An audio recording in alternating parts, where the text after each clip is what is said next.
hari ini menurut ini sangat relevan, apalagi untuk para pendidik, tenaga pendidik dan para siswa dan mahasiswa pada masa depan. Hai, aku Lisa. Topik hari ini kayaknya bakal seru banget, soalnya sekarang AI dan literasi udah kayak posisi koin yang nggak bisa dipisahkan dari dunia pendidikan modern.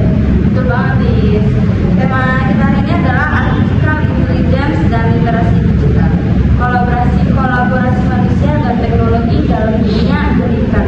Kita bakal bahas bagaimana AI mengubah cara belajar mengajar, peluang dan tantangannya, sampai gimana guru dan siswa bisa tetap adaptif di era digital.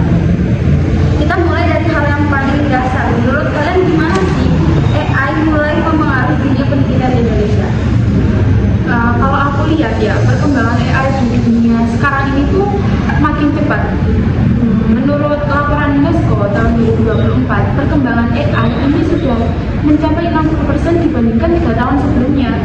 Dan di Indonesia sendiri, penerapan AI itu sudah diterapkan melalui platform Merdeka Mengajar, Ruang Guru AI, dan sistem pendidikan analisis adaptif di berbagai universitas.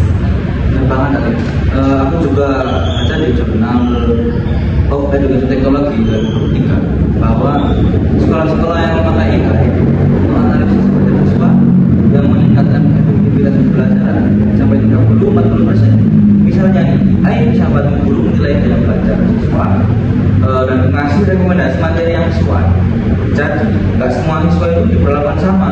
Belajar ini jadi lebih personalisir. Menariknya lagi, AI juga bantu kerja administratif guru. Bayangin, sistem AI bisa langsung menilai ujian objektif, membuat laporan hasil belajar, jadi guru bisa lebih fokus ke hal yang paling penting, seperti membimbing dan menginspirasi siswa.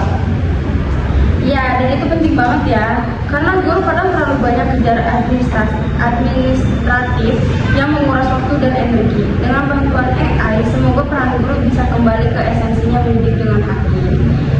Tapi nggak semua hal tentang AI itu mulus, ada juga tantangannya kan, misalnya dari sisi etika, kesiapan pengguna. Setuju. Salah satu masalah terbesar dalam literasi digital, banyak guru dan siswa yang belum paham tentang cara memanfaatkan AI itu secara bijak. Ada yang khawatir kalau AI ini malah bikin para siswa dan para mahasiswa itu untuk menjadi malas berpikir, karena semuanya itu bisa dijawab secara otomatis dengan adanya AI tersebut. Aku juga sering dengar gitu sih, Malu. Tapi menurutku kuncinya itu bukan kita melarang untuk menggunakan AI, tapi bagaimana cara menggunakan AI itu dengan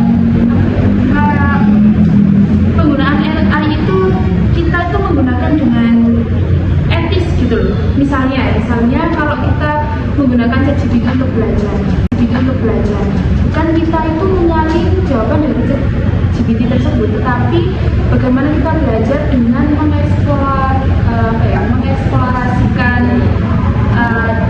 ide kayak gitu. Nah, setuju banget. Bahkan UNESCO menetapkan pentingnya AI literasi, yaitu kemampuan memahami cara kerja AI, dampaknya dan etika penggunaannya. Tanpa itu teknologi malah bisa jadi bumerang. Benar, kadang kita lupa kalau AI juga punya bias, karena data yang dipakai untuk pelatihannya tidak bisa netral. Jadi penting banget buat kita punya critical thinking waktu menggunakan teknologi. Ya, supaya kita nggak cuma jadi pengguna pasif aja, tapi juga pembelajaran aktif yang bisa memanfaatkan teknologi untuk kebaikan. Sekarang kita bahas bagian yang sering bikin penasaran. Apakah AI bakal menggantikan peran guru? Gimana? Pertanyaan yang sangat menarik, sangat klasik ya. Tapi menurut saya jawabannya itu tidak. Mengapa saya mengatakan tidak? Tapi di sini itu interpretasi masih mengambang-ambang dua jawaban, antara iya menggantikan dan dua tidak. Soalnya ini bisa membantu, tapi nggak bisa menggantikan sentuhan manusia. Sentuhan manusia seperti apa sih? Empati. Rasa empati guru terhadap kita itu nggak bisa digantikan. Soalnya itu mesin. dan intuisi dan kemampuan memahami konteks sosial yang kami dapatkan oleh sebuah mesin itu, AI ini tidak akan bisa menggantikan peran guru ini. Mungkin Setuju. Misalnya AI bisa kasih kita data siswa yang sering kesulitan dalam belajar, dan itu hanya dimiliki untuk guru saja. Dan dari situ guru itu bisa mengetahui dari mana kesulitan siswa ini belajar, kayak apakah dari faktor rumah, emosi, atau motivasi belajar itu sendiri. Nah, teknologi, jadi gini, berarti teknologi itu yang bekerja berdampingan dengan manusia, bukan menggantikan guru, seperti itu.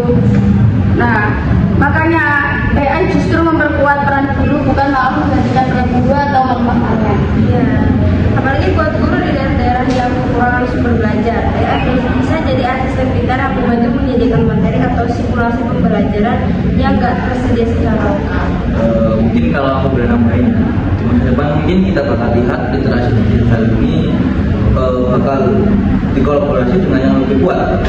Guru ini menjadi fasilitator utama, dan AI ini sebagai CEO atau asisten teacher atau asisten guru yang membantu menyesuaikan pengalaman belajar setiap siswa. Jadi ini tidak akan bisa menggantikan, tapi AI ini akan menjadi pendorong untuk bahwasanya guru ini didorong oleh AI untuk menjadikan asistennya agar siswa ini lebih giat dalam belajar. Kita udah bahas soal AI nih, tapi ada satu hal penting, yaitu literasi digital.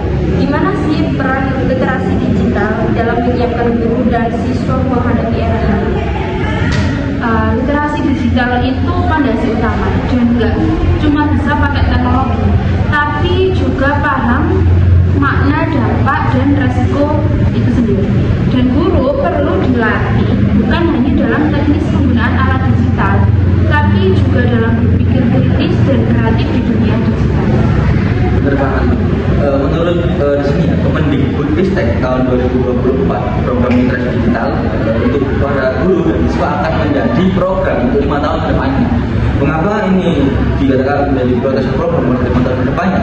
Dengan fokus pada pelatihan etika digital dan keamanan data, AI ini bakal menjadi suatu perubahan literasi digital yang ada di pendidikan di Indonesia ini khususnya.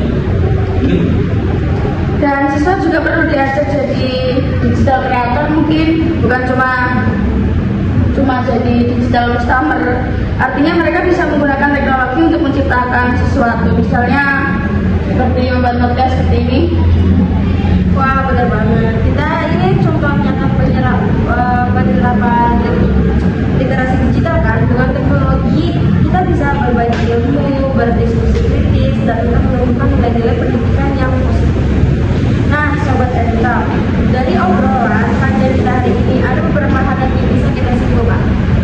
Yang pertama, AI itu punya potensi besar untuk membuat pembelajaran lebih efektif, adaptif, dan lebih menarik. Dan yang kedua, literasi digital di sini bisa menjadi kunci utama agar teknologi bisa digunakan secara bijak dan lebih etis. Yang ketiga, inovasi teknologi nggak akan pernah bisa menggantikan peran guru, karena pendidikan tetap tentang manusia yang belajar dari manusia lain. Kalimat yang keren banget ya. Dan terima kasih atas informasi yang telah kalian sampaikan di podcast ini. Semoga ilmunya bermanfaat semua. Oke, mari kita tutup podcast ini dengan membaca alhamdulillah. Alhamdulillah. Assalamualaikum warahmatullahi wabarakatuh.